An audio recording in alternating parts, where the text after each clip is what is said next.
खाली नेहरू गांधी नेहरू गांधी नेहरू गांधी करते करते भगत सिंह को कई लोगों ने हरा दिया, लेकिन असली फ्रीडम, असली मर्द, असली हीरो मेरी नजर में अगर कोई है तो उसका नाम भगत सिंह है, भगत सिंह है, भगत सिंह है। कौम के ऊपर आज से नहीं 1400 बरस से जुल्म होते हुए चला आ रहा है। 1400 बरस से मुसलमानों को खत्म करने की साजिश होती चली आ रही है, कभी यहूदियों के शक्ल में, कभी काफिरों के शक्ल में, कभी मुनाफिकों के शक्ल में। तो ये कोई नई बात नहीं है, लेकिन ये कौम की खासियत है मुसलमानों की। ये चंपा और चमेली की तरह है, जूही और रात की रानी की तरह है। रात की रानी जिस तरह सुबह होते ही जितना फूल होता है झड़ जाता है, फिर रात होता है उतना ही निकल पड़ता है, उसी तरह मुसलमान है। तो हम हिंदुस्तान में हम उतना तेजी से बढ़ेंगे इंशाअल्लाह ताला, ये मेरा ईमान है। देखिए, इन लोगों का मकसद मदरसा तोड़ना नहीं है, खूब अच्छा से मेरा बात को समझ लीजिए। इन लोगों का मकसद है कुरान को खत्म करना है। इन लोगों के जहन में एक बात ढुका हुआ है कि सारा जो जुल्म सिखाता है वो कुरान शरीफ सिखाता है। ये तो कुरान पढ़े नहीं है, इनको तो कुरान का मुताला नहीं है, कुरान के बारे में कुछ जानते नहीं है। लकुम दीनुकुम वलियुद्दीन, तुम्हारा दिन तुम्हारे लिए है, मेरा दिन मेरे लिए। कुरान को खत्म करने की साजिश है, उर्दू को खत्म करने की साजिश है, मुसलमानों को खत्म करने की साजिश है। तो मैं ये कहना चाहूंगा, है कौले मोहम्मद कौले खुदा, फरमान न बदला जाएगा, बदलेगा जमाना लाख मगर कुरान न बदला जाएगा। एक लफ्ज कुरान का नहीं बदल सकते, योगी हो या योगी के बाप हो। आप लोग दलाली वाला बात करते हैं, आप दलाली करते हैं। आप जो है मीडिया जो है वो उलझा कर बात करता है। अब हमसे खाली आप मुसलमानों के बारे में सुनने चाहते हैं, तो मैं मुसलमान जरूर हूं, लेकिन सबसे पहले मैं एक हिंदुस्तानी हूं, और हिंदुस्तानी होने के नाते मैं सबसे पहले ये कहूंगा कि हिंदुस्तान में जो भी लोग हैं, हिंदू और मुसलमान, सब एक दूसरे के भाई हैं। हम इस तरह का बयान नहीं देंगे कि खाली जुल्म मुसलमानों पर हो रहा है, हिंदुओं पर भी जुल्म हो रहा है। हिंदू के बच्चों को ना नौकरी मिल रहा, ना चाकरी मिल रहा। क्या महंगाई हिंदुओं के लिए नहीं है, खाली मुसलमानों के लिए महंगाई है? महंगाई हमारे लिए जितना है उतना हिंदुओं के लिए भी है। पेट्रोल का दाम अगर हम पैसा बढ़ा के दे रहे हैं तो हमारे हिंदू भाई भी दे रहे हैं। तो हमारे देश में जो हो रहा है, क्या बुरुए गंगा वो दिन है याद तुझको, उतरा तेरे किनारे जब कारवां हमारा, बातिल से डरने वाले आसवा नहीं हम, 100 बार ले चुका है तो इम्तिहान हमारा। ना हम मोदी से डरते हैं, ना हम योगी से डरते हैं। हम लोग अगर डरते हैं एज ए मुसलमान तो परवरदिगार से डरते हैं। वो तो अंग्रेजों की दलाली कर रहे थे। सावरकर कौन थे? स्कूल के टीचर थे। उस जमाने में सबको 12 रुपया मिलता रहा, इनको अंग्रेज 60 रुपया देते थे। मालूम कीजिए आप, तो 60 रुपीज क्यों मिलता था उनको? दूसरों को 12 रुपया मिलता रहा, सावरकर को 60 रुपया मिलता रहा। कारण क्या था? उन्होंने माफी मांगा था अंग्रेजों से।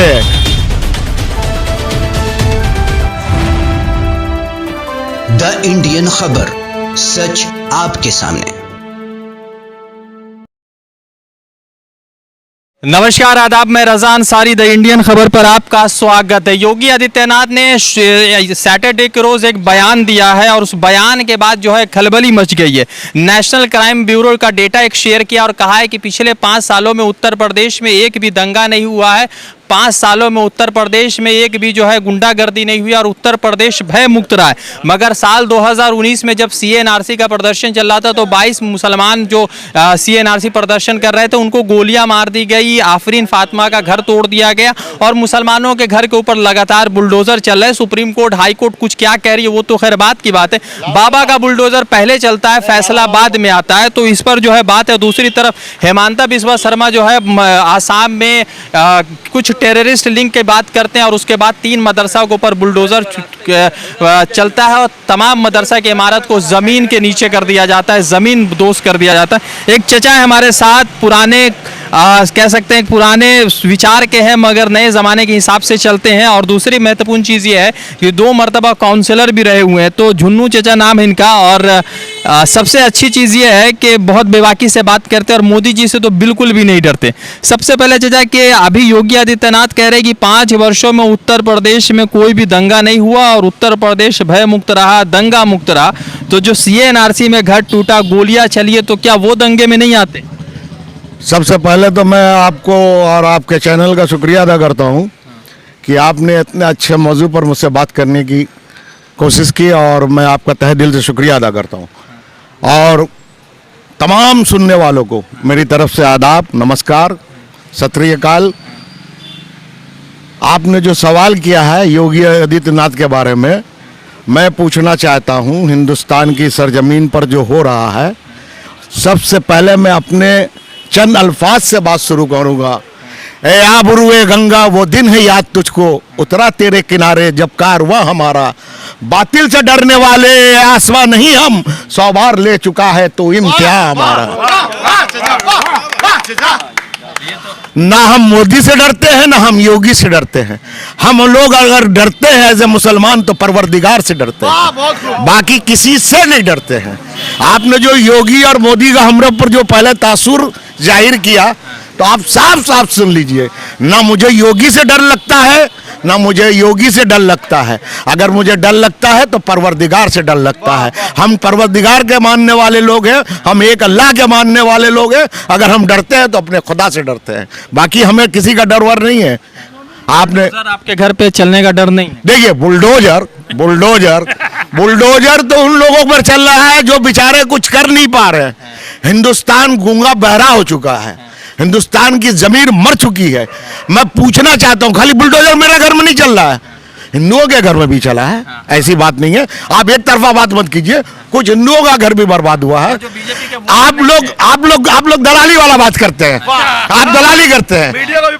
आप जो है मीडिया जो है वो उलझा कर बात करता है। अब हमसे खाली आप मुसलमानों के बारे में सुनने चाहते हैं, तो मैं मुसलमान जरूर हूं, लेकिन सबसे पहले मैं एक हिंदुस्तानी हूं। और हिंदुस्तानी होने के नाते मैं सबसे पहले ये कहूंगा कि हिंदुस्तान में जो भी लोग हैं, हिंदू और मुसलमान, सब एक दूसरे के भाई हैं।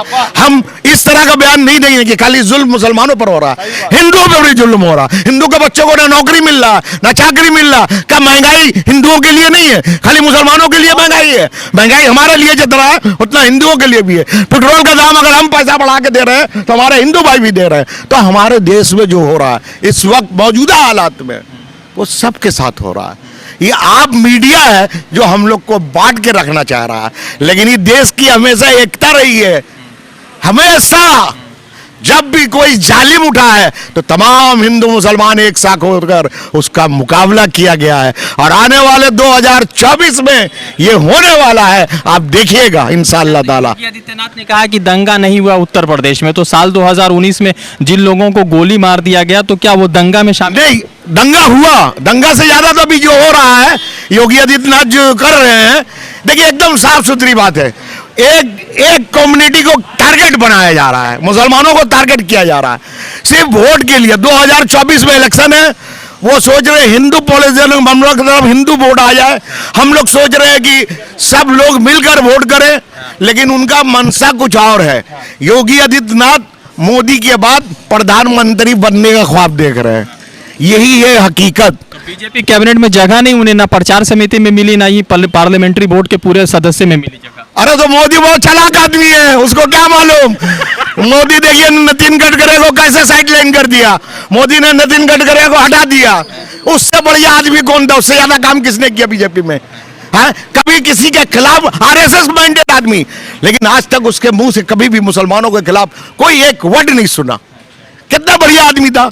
उसी तरह राजनाथ सिंह, ये 2-3 लोग जो बीजेपी में, अभिमान से बोलिए, इन लोगों ने कभी अब सब बक्का है? नहीं, कुछ नहीं बोला। तो कुछ नहीं बोला ना, तो फिर आप हमसे क्यों उल्टा सीधा बुलवाते हैं? हाँ, योगी आदित्यनाथ आप कह रहे हैं कि 2024 योगी आदित्यनाथ जो कर रहा है वो तो राजनीति कर रहा है, एकदम खुला राजनीति है, ओपन राजनीति है। वो राजनीति कर रहा है हिंदू वर्सेस मुस्लिम। 22% मुसलमान है यूपी में, ज्यादा तादाद मुसलमानों की है नहीं। यादव है, अहीर है, अहीर यादव में आते हैं, दलित है, ये 3-4 कम्युनिटी मिलकर, कुंवार है, जो वहां पर वोट होता है वो जातिवाद पर वोट होता है, जाति विधा पर वोट होता है। कोई बड़ा ठाकुर है, ब्राह्मण है, इस बिना पर वह वोट कास्ट होता है। वोट जो है वो सेकुलर माइंड के हिसाब से वोट हुआ कास्ट नहीं होता है। अच्छा, एक सवाल है कि वो आसाम बड़ा राज्य है, सीएनआरसी का पहला डेटा भी वहाँ ड्राफ्ट तैयार हुआ था, वहाँ 3 मदरसा के ऊपर बुलडोजर चला क्योंकि लोग कह रहे हैं कि एक मौलाना साहब का लिंक टेररिज्म से जुड़ा है। तो बीजेपी के लोग कह रहे हैं कि मदरसा में आतंकवादी सिखाया जाता, आतंकवादी बनाया जाता है। देखिए, इन लोग का मकसद मदरसा तोड़ना नहीं है, खूब अच्छा से मेरा बात को समझ लीजिए। इन लोग का मकसद है कुरान को खत्म करना है। इन लोग के जहन में एक बात ढुका हुआ है कि सारा जो जुल्म सिखाता है वो कुरान शरीफ सिखाता है। ये तो कुरान पढ़े नहीं है, इनको तो कुरान का मुताला नहीं है, कुरान के बारे में कुछ जानते नहीं है। लकुम दीनुकुम वलियुद्दीन, तुम्हारा दिन तुम्हारे लिए है, मेरा दिन मेरे लिए है, ये कुरान कह रहा है, हम नहीं कह रहे हैं। लेकिन इनको तो मालूम नहीं है कुरान के बारे में। अभी सोचते हैं किसी तरह कुरान की पढ़ाई अगर खत्म हो जाएगी तो आतंकवादी लोग खत्म हो जाएंगे। ये कुरान को खत्म करने की साजिश है, उर्दू को खत्म करने की साजिश है, मुसलमानों को खत्म करने की साजिश है। तो मैं यही कहना चाहूंगा, है कौले मोहम्मद कौले खुदा, फरमान न बदला जाएगा, बदलेगा जमाना लाख मगर कुरान न बदला जाएगा। एक लफ्ज कुरान का नहीं बदल सकते, योगी हो या योगी के बाप हो। अच्छा, एक सवाल है कि मगर मदरसा को तो तोड़ दिया गया ना, बच्चे जो मदरसा कुरान की तालीम कर रहे थे वो बेचारे दर बदर की आप ठोकर खा रहे हैं। आपको मालूम नहीं है इतिहास को, बढ़िया से इतिहास को पढ़िए। हमारे कौम के ऊपर आज से नहीं 1400 बरस से जुल्म होते हुए चला आ रहा है। 1400 बरस से मुसलमानों को खत्म करने की साजिश होती चली आ रही है, कभी यहूदियों के शक्ल में, कभी काफिरों के शक्ल में, कभी मुनाफिकों के शक्ल में। तो ये कोई नई बात नहीं है, लेकिन ये कौम की खासियत है मुसलमानों की। ये चंपा और चमेली की तरह है, जूही और रात की रानी की तरह है। रात की रानी जिस तरह सुबह होते ही जितना फूल होता है झड़ जाता है, फिर रात होता है उतना ही निकल पड़ता है, उसी तरह मुसलमान है। तुम हमें हिंदुस्तान में जितना काटोगे हम उतना तेजी से बढ़ेंगे इंशाअल्लाह ताला। ये मेरा ईमान है, ये मेरा हमको भरोसा है अपनी कौम पर। जितना तेजी से तुम काटोगे, मुसलमान आज देखिए हिंदुस्तान में आजादी के वक्त कितने थे? 18 करोड़, 10 करोड़, 12 करोड़।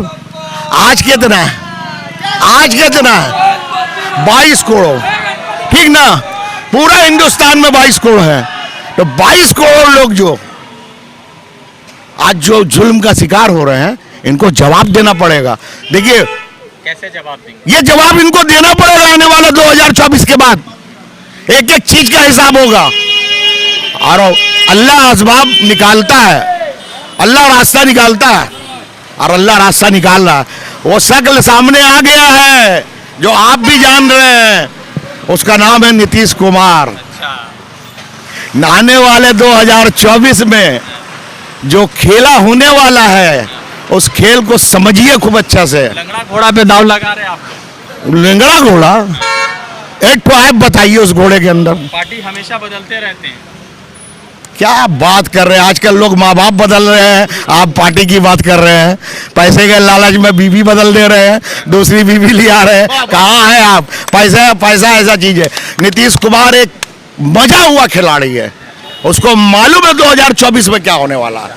अब मैं आज नहीं, आज से 5 साल पहले मैंने इंटरव्यू दिया था, अगर मोदी का कोई मुकाबला कर सकता है तो उसका नाम नीतीश कुमार था। क्यों?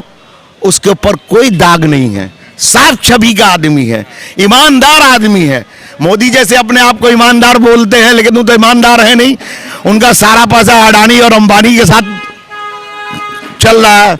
ये बीजेपी के पास इतना रुपया आया कहां से? एक भाई आसमान से भगवान ने बरसा दिया क्या है? फंड मिला है, लोगों ने फंड किया है। कौन फंड दिया है? उसका तो अकाउंट होना चाहिए ना। अपने टाइम हिसाब नहीं हो रहा है, लेकिन ईडी आए दूसरे का हिसाब लेने के लिए ईडी भेजी जा रही है, ईडी का रेट कराया जा रहा है, यही हो रहा है, यही चल रहा है। तो सोचिए आप। अच्छा, एक सवाल है कि आज इंडिया पाकिस्तान का मैच हुआ, हमारी टीम इंडिया हार गई, मगर बहुत कांटे की टक्कर रही। तो कुछ लोग पाकिस्तान के सैदाई है और उनका जश्न मना रहे हैं, उनको क्या कहें? हम ये कहेंगे, हम इस देश में रहते हैं, कभी अगर जंग हुआ तो हथियार मेरा जो उठेगा वो हिंदुस्तान के लिए उठेगा, पाकिस्तान के लिए नहीं उठेगा। एकदम साफ सुथरी बात। हम यहाँ का खाते हैं, यहाँ पर रहते हैं, यहाँ का नमक खा के बड़े हुए, इस धरती में बड़े पले। हम अपने वतन से गद्दारी करेंगे यार? हैं? खेल जब भी होगा तब इंडिया का सपोर्ट करेंगे। हम वो मुसलमानों में से नहीं है, वो मुसलमान हम नहीं है। खेल के मैदान में और जंग के मैदान में अब्दुल हमीद ने दिखाया था कैसे जंग लड़ा जाता है।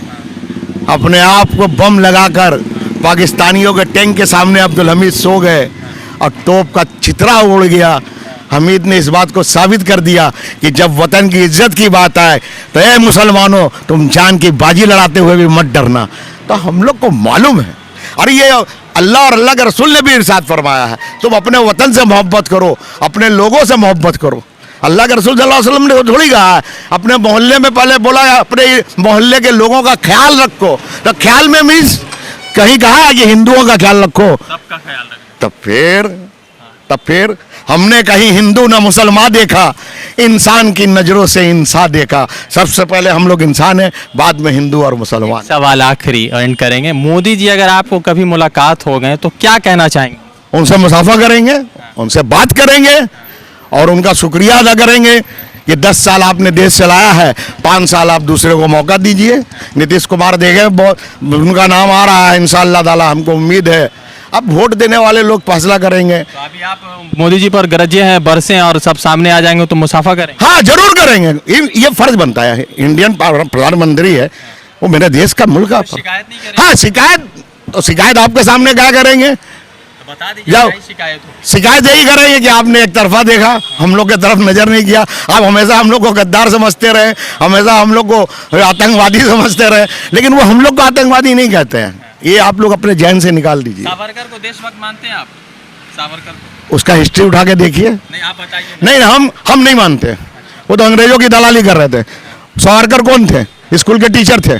उस जमाने में सबको 12 रुपया मिलता रहा, इनको अंग्रेज 60 रुपया देते थे, मालूम कीजिए आप। तो 60 रुपीज क्यों मिलता था उनको? दूसरों को 12 रुपया मिलता था, सावरकर को 60 रुपया मिलता रहा। कारण क्या था? माफी मांगी थी इसीलिए। उन्होंने माफी मांगा था अंग्रेजों से बायादब चिट्ठी देकर।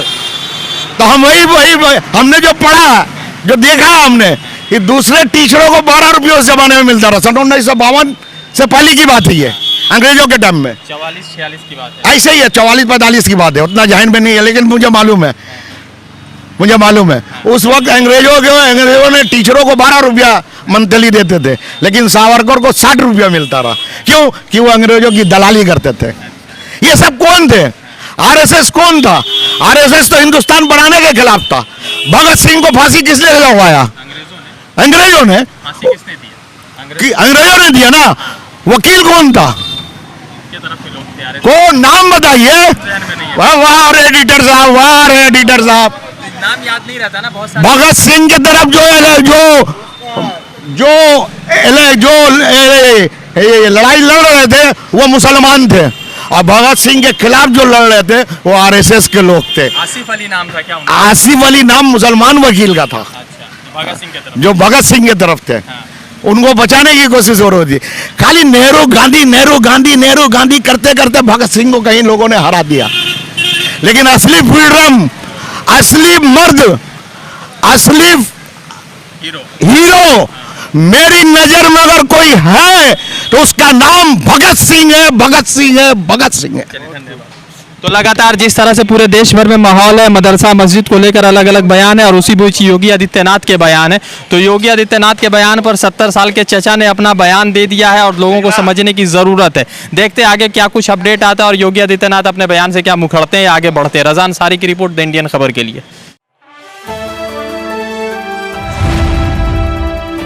द इंडियन खबर, सच आपके सामने।